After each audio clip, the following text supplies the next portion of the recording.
Welcome to Blizzard Fire. We hope this video helps fire up your solution. In this video, I will show how to make kimchi Pinoy style. Salt the cabbage evenly and let it sweat until flexible. Rinse and drain well, then prepare a paste with garlic, ginger, fish sauce, chilies, and eschew it for color. Massage the paste into the leaves thoroughly so each piece is coated. Pack into a clean jar, press out air pockets, and leave to ferment at room temperature until bubbly and tangy. Gather the ingredients before you start to keep the process smooth. You will need napa cabbage, salt, garlic, ginger, fish sauce, chilies, sugar, and optional eschew it for color. Chop vegetables into uniform pieces to ensure even seasoning. Mix salt into the cabbage and let it soften, then rinse and drain.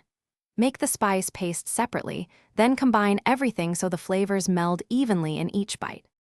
If you're finding this guide helpful, please subscribe and like the video.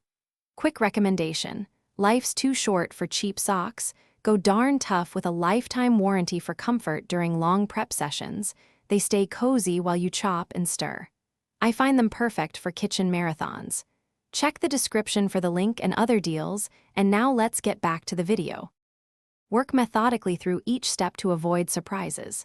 After salting and rinsing the cabbage, squeeze or drain excess water so the paste sticks. Mix garlic, ginger, fish sauce, chilies, and sugar into a cohesive paste, then massage it into the cabbage and vegetables. Tightly pack the mixture into jars, pressing down to release air.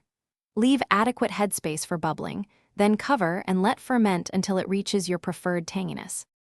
Thanks for watching. If you found this helpful, don't forget to like and subscribe.